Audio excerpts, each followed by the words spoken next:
नमस्कार। आज हम डिस्कस करेंगे हिमाचल प्रदेश जीके के important question. Himachal Pradesh GK के इंपॉर्टेंट क्वेश्चन डिस्कस करेंगे। हर एक question exam point of view से इंपॉर्टेंट है और डेफिनेटली आने वाले एग्जाम्स में आपकी हेल्प करेगा, जैसे कि पहले भी करता रहा है। चाहे आप तैयारी कर रहे हैं एचपीआरसी के अपकमिंग एग्जाम्स के लिए, चाहे आप तैयारी कर रहे हैं Himachal Pradesh public service commission के अपकमिंग एग्जाम के लिए, चाहे वो एलाइड का हो, एनटी का हो, एचएएस का हो, किसी भी एग्जाम के लिए आप तैयारी कर रहे हैं, डेफिनेटली आपको हेल्प मिलेगी, जैसे कि पहले भी मिलती रही है। अभी हम क्वेश्चन नंबर 1 से डिस्कशन को स्टार्ट करेंगे।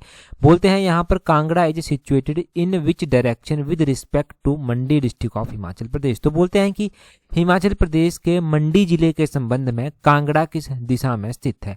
अब आपको कांगड़ा की डायरेक्शन बतानी है विद रिस्पेक्ट टू मंडी। पहले तो देखना होगा कि मंडी मैप में कहां पर है और फिर देखना होगा कि मंडी से कांगड़ा जो है वो किस साइड है। इस तरह के क्वेश्चन हमने जो है वो बहुत बार पढ़े हैं और हमेशा जो भी पीडीएफ मैं आपको टेलीग्राम पर देता हूं क्वेश्चंस की, उसके लास्ट में मैंने हिमाचल जीके का मैप लगाया होता है ताकि आप क्वेश्चंस को जो है वो रिवाइज कर सकें। सबसे पहले आप हिमाचल जीके का ये मैप देखिए। हिमाचल का ये मैप है, बोलते हैं यहाँ पर ये है मंडी। अब आपको यहाँ पर क्या पूछा गया है, मंडी जिले के संदर्भ में आपको कांगड़ा की लोकेशन जो है वो बतानी है। तो यहाँ पर आ गया आपका ये मंडी। अगर आप मंडी से देखेंगे तो मंडी के ईस्ट में कुल्लू आ जाता है, मंडी के वेस्ट में जो है वो हमीरपुर भी आता है, बिलासपुर भी आता है और साउथ में जो है वो आ जाता है शिमला। नॉर्थ की ओर जाएंगे तो नॉर्थ में जो है वो कांगड़ा जो है वो आ जाएगा। नॉर्थ भी बोल सकते हैं, नॉर्थ वेस्ट भी यहाँ पर बोल सकते हैं। तो नॉर्थ ही हम यहाँ पर मानकर चलेंगे क्योंकि हमारे पास जो है वो ऑप्शन में नॉर्थ ही जो है वो दिया गया है। ठीक है जी, तो नॉर्थ ईस्ट का सही आंसर हो जाएगा ऑप्शन सी, नॉर्थ जो है वो सही आंसर है। तो ध्यान रखना कि कौन सा डिस्ट्रिक्ट जो है वो किस डायरेक्शन में जो है वो अब आता है। यहाँ पर एक बार पूरा का पूरा मैप हिमाचल का देख लेते हैं। जैसे कि सबसे बड़ा डिस्ट्रिक्ट आता है आपका Lahaul Spiti in term of area. In term of area Lahaul Spiti की अगर आप बात करते हैं, यहाँ पर लाहौल जैसे यहाँ पर स्पीति दिया जाता है। तो लाहौल के ईस्ट में जो है वो वैसे तो इंटरनेशनल बॉर्डर लगता है। नीचे की ओर जाएंगे साउथ की ओर तो कुल्लू आ जाता है। यहाँ पर जो है वो साउथ ईस्ट की ओर किन्नौर भी यहाँ पर जो है वो आता है। और अगर हम ईस्ट से वेस्ट की ओर बात करेंगे तो यहाँ पर चंबा, कांगड़ा देखने को मिल जाता है। ऊपर की ओर भी इंटरनेशनल बॉर्डर जो है वो लगता है। तो इस तरह से ये लाहौल स्पीति हो गया। Kangra in term of population सबसे बड़ा डिस्ट्रिक्ट है। कांगड़ा की ईस्ट में अगर आप देखेंगे तो ईस्ट में यहाँ पर आपको कुल्लू देखने को मिल जाएगा। कांगड़ा के इस साइड को अगर आप देखेंगे ईस्ट, और अगर आप ईस्ट और नॉर्थ के बीच में कांगड़ा के देखेंगे तो ईस्ट और नॉर्थ के बीच में जो है ये लाहौल स्पीति आता है। ऊपर की ओर नॉर्थ में देखेंगे तो चंबा आता है। नीचे की ओर अगर साउथ में देखेंगे तो हमीरपुर आता है। वैसे ही यहाँ जैसे जो है वो मंडी भी जो है वो आता है, ये मंडी भी आता है। तो इस तरह से आपको ध्यान रखने हैं हिमाचल के डिस्ट्रिक्ट्स के बारे में। ये डिस्ट्रिक्ट्स के बारे में पूछा जा सकता है। अपना अपना देखो, याद रखने का मैंने आपको सिंपल बताया है कि सबसे पहले मैप पर लोकेट करो कि आपका डिस्ट्रिक्ट कौन सा है। फिर उस डिस्ट्रिक्ट के चारों तरफ देखो कि कौन कौन से डिस्ट्रिक्ट जो है वो आते हैं। फिर उसके बाद जिस डिस्ट्रिक्ट से आपने पढ़ाई की है वहां पर देखो, अगर अपने ही डिस्ट्रिक्ट से पढ़ाई की है तो साथ वाले डिस्ट्रिक्ट से। याद रखने की ऐसी छोटी छोटी ट्रिक्स बनाओ जिससे पूरे हिमाचल का मैप, छोटे से 12 तो जिले हैं, ये 12 ही जिले याद करने हैं। तो यहाँ से क्वेश्चन सॉल्व हो जाए तो अच्छी बात है। अगला क्वेश्चन देखिए क्या बोलते हैं। अगले क्वेश्चन में बोलते हैं in which year snow leopard replace musk deer to become the new state animal of Himachal Pradesh. तो बोलते हैं यहाँ पर कि किस वर्ष हिम तेंदुए ने जो है वो मस्क डियर की जगह ले ली और हिमाचल का नया राज्य पशु जो है वो बन गया। तो स्नो लेपर्ड अभी हिमाचल प्रदेश का जो है वो राज्य पशु है और स्नो लेपर्ड 2007 में, 2007 इसका ऑप्शन सी जो है वो सही आंसर हो जाएगा। 2007 में हिमाचल प्रदेश का जो है वो स्टेट एनिमल बना था। क्वेश्चन अभी तक जो एग्जाम में पूछे गए हैं वो ये भी पूछे गए हैं कि स्नो लेपर्ड से पहले हिमाचल का जो है वो स्टेट एनिमल कौन हुआ करता था, या फिर ये भी पूछा गया है कि 2007 में जो है वो स्नो लेपर्ड ने जो है वो किसको जो है वो रिप्लेस किया। तो मस्क डियर को जो है वो रिप्लेस किया और स्टेट एनिमल बन गया। अब यहाँ पर कुछ और चीजें याद रखिए। स्नो लेपर्ड के बारे में हम सबसे पहले जो है वो जानते हैं, मैंने पिछले कल भी बताया था कि इंटरनेशनल स्नो लेपर्ड डे भी जो है वो मनाया जाता है। पिछले कल हमने जो करंट अफेयर के क्वेश्चन डिस्कस किए थे डे 15 वाली सीरीज में, उसमें हमने पढ़ा था इंटरनेशनल स्नो लेपर्ड डे जो है वो हमने पढ़ा था। स्नो लेपर्ड डे हमने पढ़ा था कि ये स्नो लेपर्ड डे जो है वो अक्टूबर महीने में मनाया जाता है। अक्टूबर महीने की 23 तारीख को जो है वो मनाया जाता है। स्नो लेपर्ड की बात करें तो ये IUCN की लिस्ट में भी जो है वो आता है। IUCN की लिस्ट में इसको जो है वो कौन सी कैटेगरी में रखा गया है, तो इसको वल्नरेबल कैटेगरी में जो है वो रखा गया है। ठीक है, ये आपने ध्यान रखना है, वल्नरेबल कैटेगरी में इसको रखा गया है। IUCN की red list of threatened species में जो है ये आता है। तो ये ज़रूर ध्यान रखें कि IUCN का क्या स्टेटस है स्नो लेपर्ड का, वल्नरेबल कैटेगरी में ये आता है। स्पीति वैली में हमें स्नो लेपर्ड जो है वो देखने को मिल जाते हैं। स्पीति में जो ये पाए जाते हैं इनको घोस्ट ऑफ माउंटेन भी जो है वो बोला जाता है। क्या बोलते हैं इनको? घोस्ट ऑफ माउंटेन भी इनको बोलते हैं। ठीक है जी, घोस्ट ऑफ माउंटेन इनको जो है वो बोलते हैं। इनका जो साइंटिफिक नेम आता है वो पैंथेरा यूनिसिया आता है। यहाँ पर मैं वो भी लिख देता हूँ, पैंथेरा यूनिसिया इनका जो है वो साइंटिफिक नेम जो है वो आता है। साइंटिफिक नेम भी आप इनका ध्यान रखें। हिमाचल के अलावा ये जो हैं वो जम्मू कश्मीर में पाए जाते हैं, उत्तराखंड में पाए जाते हैं, अरुणाचल प्रदेश में पाए जाते हैं, सिक्किम में पाए जाते हैं। लगभग 12 कंट्रीज़ में ये पाए जाते हैं। इंडिया के अलावा ये चाइना में भी पाए जाते हैं, रशिया में भी पाए जाते हैं, नेपाल में भी जो है वो पाए जाते हैं, और भी अफगानिस्तान जैसी कंट्रीज़ में भी जो है वो आपको ये देखने को जो है वो मिल जाएंगे। अच्छा, हो सकता है कि ये भी पूछ ले कि कौन से शेड्यूल में आते हैं। तो वल्नरेबल कैटेगरी में तो ये आता ही है, red list under the apex 1 of conservation on international trade in endangered species sites के शेड्यूल 1 में जो है ये आता है। वाइल्ड लाइफ प्रोटेक्शन 1972 का है, इसका ये शेड्यूल 1 जो है वो आता है। तो इतना डिटेल से ध्यान रखना। अगला क्वेश्चन देखिए क्या बोलते हैं, बोलते हैं which of the following district has less area than Kangra district. आपसे ये नहीं पूछा गया है कि इनमें से आपको कम एरिया बताना है, आपको ये पूछा गया है कि with respect to Kangra district किस डिस्ट्रिक्ट का जो है वो एरिया कम है। आपको ना यहाँ पर 12 के 12 जिलों के एरिया पता होने चाहिए। सबसे पहले आपको पता होना चाहिए, अब जैसे क्वेश्चन पूछा गया है आपको पता होना चाहिए कि यहाँ पर कांगड़ा डिस्ट्रिक्ट का जो है वो एरिया कितना है। सबसे पहले हम कांगड़ा डिस्ट्रिक्ट की ही बात करते हैं। तो कांगड़ा का जो एरिया आता है 5739 स्क्वायर किलोमीटर इसका एरिया आता है। बोलते हैं which of the following district has less area than Kangra. तो कांगड़ा से कम एरिया वाला डिस्ट्रिक्ट आपको बताना है। यहाँ पर कांगड़ा के अलावा किन्नौर ऑप्शन में दिया गया है। किन्नौर का एरिया 6401 स्क्वायर किलोमीटर आता है। चंबा की बात करें तो चंबा का एरिया जो है वो 6522 स्क्वायर किलोमीटर जो है वो आता है। शिमला डिस्ट्रिक्ट दिया गया है, शिमला हिमाचल प्रदेश की राजधानी भी है, और 5131 स्क्वायर किलोमीटर इसका एरिया आता है। लाहौल स्पीति ऑप्शन में दिया गया है। Lahaul Spiti in term of area सबसे बड़ा डिस्ट्रिक्ट है। इसका एरिया जो है वो कितना आता है 13,841 स्क्वायर किलोमीटर इसका एरिया आता है। तो with respect to Kangra district इनमें से सबसे छोटा डिस्ट्रिक्ट जो है वो शिमला डिस्ट्रिक्ट जो है वो आता है। ऑप्शन सी जो है वो इसका सही आंसर हो जाएगा। कौन सा? शिमला डिस्ट्रिक्ट जो है वो सबसे छोटा डिस्ट्रिक्ट है। ये पता चल गया आपको कि शिमला सबसे छोटा डिस्ट्रिक्ट पूछा गया है। अब 12 के 12 जिलों का एरिया जो है वो आप याद कर लेना। हमने बहुत बार एरिया जो है वो हिमाचल का जो है वो पढ़ा है। अभी इससे पिछले एडिशन में भी, उससे पिछले एडिशन में भी मैंने एरिया ही रिवाइज करवाया है क्योंकि इसके ऊपर ज़्यादा क्वेश्चन पूछे जा रहे हैं। अब हम ये बात यहाँ पर कर लेते हैं कि कौन सा एरिया, कौन सा डिस्ट्रिक्ट हिमाचल का जो है वो कितना % एरिया जो है वो कवर करता है। जैसे कि कांगड़ा डिस्ट्रिक्ट की बात करें तो कांगड़ा पूरे हिमाचल के एरिया का 10.31% एरिया जो है वो कवर करता है।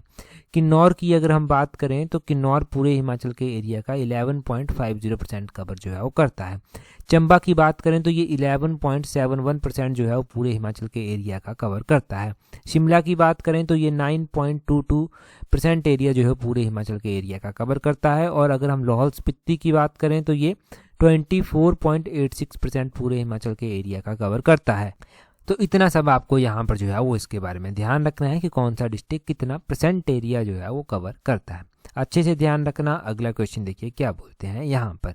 अगले क्वेश्चन में बोलते हैं अंडर मुख्यमंत्री विडो सिंगल डेस्टिट्यूट दिव्यांग महिला आवास योजना, बोलते हैं for registered women workers of Himachal Pradesh BOCW welfare board, बोलते हैं how much financial assistance will be provided to registered women workers for construction of houses. तो यहाँ पर ये BOCW दिया गया है, इसके बारे में भी जानेंगे कि ये क्या है। और हम बात करते हैं यहाँ पर, बोलते हैं कि ये जो मुख्यमंत्री आवास योजना चलाई गई है, महिला आवास योजना, इसमें बोलते हैं कि कितना असिस्टेंस फाइनेंशियल सहायता जो है वो महिलाओं को घर बनाने के लिए दी जाती है। तो महिलाओं को घर बनाने के लिए जो है वो फाइनेंशियल असिस्टेंस जो है वो दी जाती है, और ये फाइनेंशियल असिस्टेंस जो है वो मिलती है 3 लाख रुपए। ऑप्शन डी इसका जो है वो सही आंसर हो जाएगा। थोड़ा डिटेल से देखिए तो कॉन्सेप्ट क्लियर हो जाएंगे। यहाँ पर लिखा गया है कि हिमाचल प्रदेश गवर्नमेंट के द्वारा एक नई स्कीम अप्रूव की गई है। अब ये डाटा जो है वो हमारा 2024-25 के इकोनॉमिक सर्वे के अकॉर्डिंग है। आपने ध्यान रखना है कि ये जो नई स्कीम है इसका नाम मुख्यमंत्री विडो सिंगल डेस्टिट्यूट दिव्यांग महिला आवास योजना है। इसमें जो रजिस्टर्ड महिलाएं हैं महिलाएं वर्कर हैं जो कि हिमाचल प्रदेश BOCW यानी कि building and other construction workers welfare board, इसके तहत रजिस्टर्ड हैं और बोलते हैं उनको 3 लाख रुपया जो है वो बोलते हैं under this scheme 3 lakh rupee will be provided to registered women workers for construction of house. 3 lakh रुपया घर बनाने के लिए दिया जाता है। कंडीशन एक और यहाँ पर रखी गई है, whose annual income is less than 2.50 lakh per annum, मतलब जिनकी जो है वो 2.5 लाख से कम जो है वो पर एनम जो है वो इनकम होनी चाहिए। ये भी होना चाहिए कि उनकी इनकम जो है 2.5 लाख से ज़्यादा ना हो, 2.5 लाख से कम उनकी इनकम जो है वो होनी चाहिए। तो ठीक है, इतना आप यहाँ पर याद रखेंगे। अगला क्वेश्चन देखेंगे हम, हमारे पास क्या पूछा गया है। अगला क्वेश्चन हम डिस्कस करें उससे पहले अगर आप देखिए तैयारी कर रहे हैं HB पटवारी के एग्ज़ाम के लिए, अभी JBT के एग्ज़ाम हो चुके हैं और देखिए JBT के एग्ज़ाम हो चुके हैं, अगला एग्ज़ाम पटवारी का ही होगा। जितने भी एग्ज़ाम अभी हुए हैं उन सबको एनालाइज कर ये टेस्ट सीरीज बनाई जा रही हैं। तो पटवारी के एग्ज़ाम के लिए अगर आप तैयारी कर रहे हैं तो आप हमारी कॉम्प्रिहेंसिव टेस्ट सीरीज के साथ जुड़ सकते हैं, जिसका लिंक नीचे डिस्क्रिप्शन बॉक्स कमेंट बॉक्स में दिया गया है। साथ में ही तैयारी अगर जूनियर ऑफिस असिस्टेंट एग्ज़ाम के लिए कर रहे हैं तो आप हमारे जूनियर ऑफिस असिस्टेंट की टेस्ट सीरीज के साथ जुड़ सकते हैं, क्योंकि पटवारी और जूनियर ऑफिस असिस्टेंट इनमें अच्छी खासी पोस्टें निकली हुई हैं। अगर ये सोचेंगे कि बार बार ऐसी पोस्टें आएंगी तो वो पॉसिबल नहीं है। तो अगर ऑनेस्टली तैयारी कर रहे हैं और आप चाहते हैं कि आपकी सिलेक्शन हो, आप चाहते हैं कि आप अपनी स्टडी को अच्छे से शेप दे पाएँ, पॉलिश कर पाएँ, तो ये टेस्ट सीरीज आपके लिए बहुत ज़्यादा हेल्पफुल रहने वाली हैं, जिनके लिंक नीचे डिस्क्रिप्शन बॉक्स कमेंट बॉक्स में दिए गए हैं। अगला क्वेश्चन देखिए। अब देखिए आफ्टर ऑल होता क्या है ना, पेपर है ही खेल सारा प्रैक्टिस का। अच्छे से प्रैक्टिस कर गए हैं, अच्छे से चीज़ों को याद किया है तो सिलेक्शन हो जाती है। पढ़ाई, अकेली पढ़ाई करना एनफ नहीं है, स्मार्ट वर्क भी थोड़ा थोड़ा साथ में चलना चाहिए, क्योंकि टाइम के साथ बदलना बहुत ज़्यादा ज़रूरी है। अगला क्वेश्चन देखिए क्या बोलते हैं which of the following district has more population than Shimla. तो बोलते हैं कि निम्नलिखित में से किस जिले की जनसंख्या शिमला जिले से अधिक है। तो अगर हम बात करते हैं पॉपुलेशन के बारे में, यहाँ पर बोलते हैं पॉपुलेशन बतानी है ज़्यादा वाली आपको, परंतु ऐसे डिस्ट्रिक्ट की बतानी है जो शिमला से ज़्यादा पॉपुलेशन हो जिसकी, ऐसा बेसिकली यहाँ पर जो है वो पूछा गया है। यहाँ पर कम नहीं, यहाँ पर ज़्यादा पूछा गया है। पूरे हिमाचल की जो पॉपुलेशन है वो है 68,64,602। सबसे पहले हम शिमला की पॉपुलेशन की बात करते हैं, वो भी 2011 की जनगणना के अनुसार। शिमला की जो पॉपुलेशन है वो है 8,14,010, 8,14,010 शिमला की जो है वो पॉपुलेशन है। अब आपको बताना है कि पॉपुलेशन जो है वो शिमला से ज़्यादा किस जिले की है। मंडी, चंबा, कुल्लू, सोलन ऑप्शन में दिया गया है। सबसे पहले सोलन डिस्ट्रिक्ट की बात कर लेते हैं। सोलन की जो पॉपुलेशन आती है वो आती है 5,80,320, 5,80,320 जो है वो सोलन की पॉपुलेशन आती है। कुल्लू की अगर हम बात करते हैं तो कुल्लू की पॉपुलेशन आती है 4,37,903, 4,37,903 सोलन कुल्लू की पॉपुलेशन है। चंबा की जो पॉपुलेशन है वो है 5,19,080, कितनी 15,19,080 यहाँ की पॉपुलेशन है। और मंडी की पॉपुलेशन की बात करते हैं 2011 की जनगणना के अनुसार, तो मंडी की पॉपुलेशन है 9,99,777, ये मंडी की पॉपुलेशन है। तो ऑब्वियसली मंडी ही इसका सही आंसर होगा। बोलते हैं which of the following district has more population than Shimla, तो Mandi has more population than Shimla as per options. वैसे अगर हम पूरे हिमाचल में बात करेंगे तो कांगड़ा जिले की पॉपुलेशन सबसे ज़्यादा है, लगभग 15 लाख के करीब कांगड़ा की जो है वो पॉपुलेशन है। ठीक है जी, तो ये आप यहाँ पर पॉपुलेशन का आंकड़ा ध्यान रखना। जितना भी डाटा मैंने आपको बताया है, चाहे वो 4,37,000 हो गया, 5,19,000 हो गया, 5,80,000 हो गया, ये सारा का सारा डाटा आपको 2011 की जनगणना के अनुसार बताया गया है। हिमाचल की भी पॉपुलेशन आपको पता चल गई। एक और डाटा यहाँ पर नोट कर लो साथ में जब कर ही रहे हो। 2001 की जब जनगणना हुई थी ना, तो हिमाचल की पॉपुलेशन कितनी थी? 2001 की जनगणना के अनुसार हिमाचल की जो पॉपुलेशन थी वो थी 60,77,900, कितनी 60,77,900 जो है वो हिमाचल की पॉपुलेशन थी। तो ये भी आप ध्यान रखना, हिमाचल की पॉपुलेशन। अगला क्वेश्चन देखिए क्या बोलते हैं अगले क्वेश्चन में बोलते हैं in which year was the big landed state and land reform act passed in Himachal Pradesh. तो बोलते हैं कि हिमाचल प्रदेश में ये big landed state and land reform act किस वर्ष पारित किया गया। तो इस तरह के क्वेश्चन बहुत ज़्यादा पूछे जा रहे हैं HPRC के द्वारा। अभी हाल ही का पैटर्न अगर आप देखेंगे तो ये जो Himachal Pradesh big landed state land reform act है ये 1954 में पारित हुआ था। ऑप्शन सी सही आंसर है। ऐसे और क्या क्या क्वेश्चन जो है वो HPRC अपने एग्जाम्स में जो है वो पूछ रहा है। जैसे कि एक क्वेश्चन पूछा गया था, हिमाचल प्रदेश कौशल विकास निगम की स्थापना कब की गई थी। वो 2015 में जो था वो की गई थी, ये आपने ध्यान रखना है। इसके अलावा और भी ऐसे क्वेश्चन पूछे गए। फॉर एग्जाम्पल अगर हम बात करें तो एक क्वेश्चन पूछा गया था कि Himachal Pradesh tenancy and land reform act, इसकी बात की गई थी। Tenancy and land reform act की बात की गई थी कि ये कब इम्प्लीमेंट हुआ था लैंड रिफॉर्म एक्ट। तो ये 1974 में जो था वो हुआ था, 1974। इसका ध्यान रखना आप, tenancy and land reform act. और एक ऐसा ही क्वेश्चन जो है वो और पूछा गया था कि हिमाचल प्रदेश जो है वो बोलते हैं अस्तित्व में कब आया था। मतलब इसके हाथ में जो राजनीतिक सत्ता आई थी वो कब आई थी, वो 1948 में आई थी। उसके बाद 1971 में इसको फुल फ्लेज्ड स्टेट का दर्जा दिया गया था, वो भी आपने ध्यान रखना है। बिलासपुर कब मिला हिमाचल में, 1954 में जो था वो बिलासपुर हिमाचल में आकर जो था वो मिला था, वो भी ध्यान रखें। ठीक है, तो इस तरह के क्वेश्चन एग्जाम में अक्सर पूछे जा रहे हैं। देखिए क्वेश्चन आसान ही है, क्वेश्चन कोई बहुत ज़्यादा टफ नहीं है। अगर आप ये बोलें बहुत ज़्यादा टफ क्वेश्चन पूछे जा रहे हैं, परंतु धीरे धीरे एग्जाम का पैटर्न चेंज हो रहा है, क्वेश्चन इजी टू टफ की ओर भी जा रहे हैं। आगे बोलते हैं the tiny Shimla hill state of Dhami became a part of tehsil after it joined Himachal Pradesh in 1948, April 1948। तो बोलते हैं कि अप्रैल 1948 में हिमाचल प्रदेश का जो धामी एक छोटा सा शिमला हिल स्टेट था, बोलते हैं वो किस तहसील का हिस्सा जो था वो बना था। आपको पता है कि जब हिमाचल प्रदेश नहीं बना था उससे पहले यहाँ पर जो था वो छोटी बड़ी रियासतें जो था वो हुआ करती थी। अब उन रियासतों का अपना एक रोल हुआ करता था, उनके अपने एक रूलर जो था वो हुआ करते थे। परंतु उसी तरह आपने ध्यान रखना है कि जब हिमाचल प्रदेश बन गया 1948 में, जब हिमाचल प्रदेश अस्तित्व में जो है वो आ गया, तब क्या हुआ, तब हिमाचल प्रदेश की रियासतें जो हैं वो हिमाचल में आकर मिलती हैं। कोई किसी तहसील का, कोई किसी जिले का हिस्सा जो है वो बन गई। कुछ एक रियासतें ऐसी भी थी बिलासपुर जैसी, जिन्होंने ये डिसाइड किया कि भाई हम कहीं नहीं जाएंगे, हम अलग से जो है वो रहेंगे, वैसी भी रियासतें थी। ऐसे ही यहाँ पर धामी रियासत की जो है वो बात की गई है। धामी रियासत की बात की गई है कि ये कहाँ का हिस्सा जो था वो बनी थी, तो ये कसुम्पटी तहसील का हिस्सा बनी थी। ऑप्शन बी इसका सही आंसर है। धामी रियासत की बात करते हैं तो इसकी स्थापना जो की गई थी वो गोविंद पाल के द्वारा इसकी स्थापना की गई थी। गोविंद पाल, आप ध्यान रखना। इसकी जो राजधानी हुआ करती थी वो हलोग में इसकी राजधानी जो था वो हुआ करती थी। 1857 का जब विद्रोह हुआ था तो 1857 के विद्रोह में धामी ने अंग्रेजों की सहायता की थी। और उसी तरह जब 15 अप्रैल 1948 को हिमाचल बनता है तो धामी को जो है वो कसुम्पटी तहसील का भाग बना दिया गया था और महासू जिले में जो था वो मिला दिया गया था। तो ये सब आप धामी के बारे में जो है वो ध्यान रखना। ठीक है जी, धामी के बारे में इतना कुछ एनफ है याद रखने के लिए।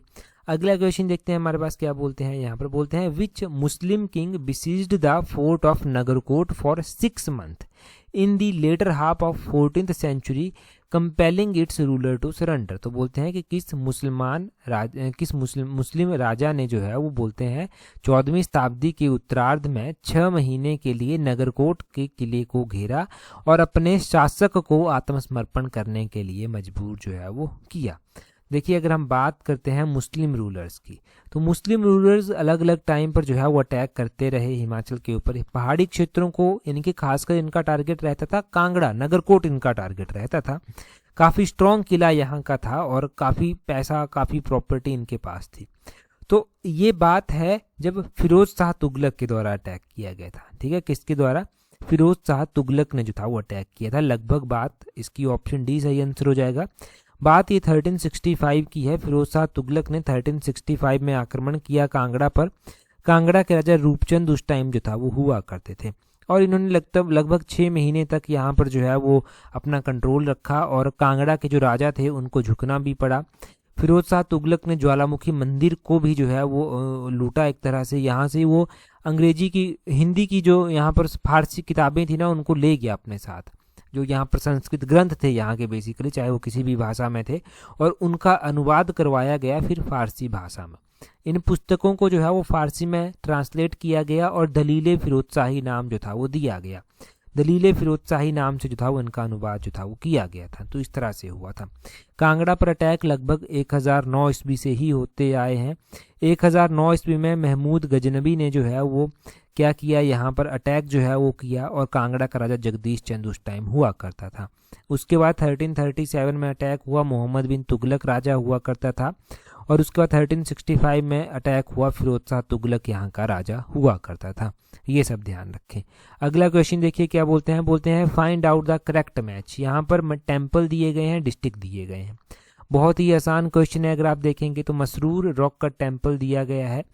ये बताना है आपको कि कहाँ पर स्थित है। मसरूर रॉक का टेम्पल, जिसको एलोरा ऑफ हिमालय भी बोलते हैं, ये कांगड़ा डिस्ट्रिक्ट में जो है वो आता है। कहाँ पर आता है? कांगड़ा में जो है वो आता है। तो पहले का जो है वो हो जाएगा बी, पहला बी के साथ जो है वो मिल जाएगा। दूसरा पंचवक्रत्वा मंदिर दिया गया है। पंचवक्रत्वा मंदिर की अगर आप बात करते हैं, पंचवक्रत्वा मंदिर जो है वो कहाँ पर आता है? तो ये जो है वो ये आता है मंडी में। कहाँ पर आता है? मंडी में ये जो है वो आता है। दूसरे का जो है वो डी हो जाएगा, दूसरा डी के साथ जाकर मिल जाएगा। दूसरा मिल गया डी के साथ। तीसरा है महेश्वरा टेम्पल। तो ये जो महेश्वरा टेम्पल है ये कहाँ पर आता है? महेश्वरा टेम्पल आपने ध्यान रखना है कि महेश्वरा टेम्पल जो है वो किन्नौर में जो है वो आता है। कहाँ पर? किन्नौर में आता है। तो तीसरे का जो है वो सी के साथ जो है वो मैच हो जाएगा, तीसरा सी के साथ हो जाएगा। चौथा है आदि ब्रह्मा टेम्पल। आदि ब्रह्मा टेम्पल कुल्लू के कोखान में जो है वो आता है। तो चौथा आदि ब्रह्मा का ध्यान रखना है, आदि ब्रह्मा कुल्लू में आता है। तो चौथा हमारा बचा हुआ है ऑप्शन ए। ऑप्शन ए के साथ जो है ये मैच हो जाएगा। पहले का क्या हुआ? पहले का बी हो गया। पहले का था बी, दूसरे का था डी, तीसरे का था सी, चौथे का था ए। तो इस तरह से आपने जो है वो इनको ध्यान रखना है कि कौन किसके साथ जो है वो सही तरीके से मैच होता है। अगला क्वेश्चन देखिए, बोलते हैं which of the following is correct about the geographical feature of district of Bilaspur in of Himachal Pradesh. तो बिलासपुर डिस्ट्रिक्ट है हिमाचल प्रदेश का, जिसके बारे में मैं बता भी रहा था आपको कि बिलासपुर ने पहले तो इनकार कर दिया कि हम नहीं मिलेंगे, बाद में 1954 में ये आकर मिल गया था। तो बोलते हैं कि यहाँ पर इसकी कुछ स्टेटमेंट्स दी गई हैं। बोलते हैं its main river include the Satluj and Beas. बोलते हैं कि its main rivers are Satluj and Beas, कि इसकी जो प्रमुख नदियां हैं वो सतलुज और ब्यास जो है वो इसकी प्रमुख नदियां जो है वो आती हैं। दूसरे में बोलते हैं it is expanded on both side of river Satluj, कि ये सतलुज नदी के दोनों ओर फैला हुआ है। आगे बोलते हैं it has only one natural lake, कि यहाँ पर सिर्फ एक ही नेचुरल लेक आती है। उससे आगे बोलते हैं it has also a very few natural springs, कि यहाँ पर जो है वो कुछ नेचुरल स्प्रिंग्स भी आते हैं, झरने टाइप में भी आते हैं, पानी के स्रोत टाइप में। तो यहाँ पर देखिए सबसे पहली स्टेटमेंट कि its main rivers are Satluj and Beas, नहीं, यहाँ पर सिर्फ और सिर्फ सतलुज नदी जो है वो मुख्य रूप से जो है वो बहती है, सतलुज ही यहाँ पर बहती है। तो पहली स्टेटमेंट गलत है। ठीक है जी, पहली स्टेटमेंट आपकी गलत हो गई। दूसरी स्टेटमेंट में बोलते हैं it is expanded on the both side of river Satluj. हाँ, ये सही है। जो बिलासपुर शहर भी आता है, डिस्ट्रिक्ट तो अलग बात है, शहर भी जो बिलासपुर आता है ना, वो सतलुज नदी के दोनों ओर जो है वो फैला हुआ है। कौन सा? सतलुज नदी के वो दोनों ओर जो है वो फैला हुआ है। तो दूसरी स्टेटमेंट तो आपकी गलत सही है, दूसरी स्टेटमेंट सही है। आगे बोलते हैं it has only one natural lake, नहीं, यहाँ पर एक आर्टिफिशियल लेक जो है वो आती है, जिसको गोविंद सागर झील के नाम से जाना जाता है, और ये हिमाचल की सबसे बड़ी आर्टिफिशियल लेक आती है। तो तीसरी स्टेटमेंट भी गलत हो गई। इट हैज़ बोलते हैं it has also a very few natural spring, कि यहाँ पर नेचुरल स्प्रिंग्स भी हैं थोड़े बहुत। तो ये भी बिल्कुल सही बात है, यहाँ पर नेचुरल स्प्रिंग्स भी हैं थोड़े बहुत। तो दूसरी और चौथी स्टेटमेंट जो है वो आपकी सही हो जाएगी। कौन सी? Option C and option B and option D, यानी कि ऑप्शन ऐसे तो यहाँ पर ऑप्शन सी हो गया, दूसरी और चौथी स्टेटमेंट सही है। लमसम में ये जानिए आप। तो ये जो है वो इसका सही आंसर जो है वो हो जाएगा। बिलासपुर का एरिया कितना है वो आप कमेंट कर कर बताएंगे, और बिलासपुर का जो एरिया है वो पूरे हिमाचल के एरिया का कितना % कवर करता है वो भी कमेंट करके साथ में बताइए। अगला क्वेश्चन बोलते हैं which of the following district of Himachal Pradesh has highest population according to 2011 census. तो बोलते हैं 2011 की जनगणना के अनुसार हिमाचल प्रदेश में बोलते हैं सबसे अधिक जनसंख्या जो है वो किस जिले की है। तो जनसंख्या की बात हम अभी भी कर रहे थे, दिए गए ऑप्शंस में से आपको आंसर देना है। जल्दी से कमेंट कर कर बताइए। इससे पिछली जो वीडियो थी या फिर इससे पिछला जो एडिशन था मिशन एलाइट का, वहां पर हमने जो था वो ये क्वेश्चन पढ़ा था। अभी जल्दी से कमेंट कर कर बता दीजिए। आज की इस वीडियो में इतना ही है। That's all for today. Thank you very much for watching and listening it very patience.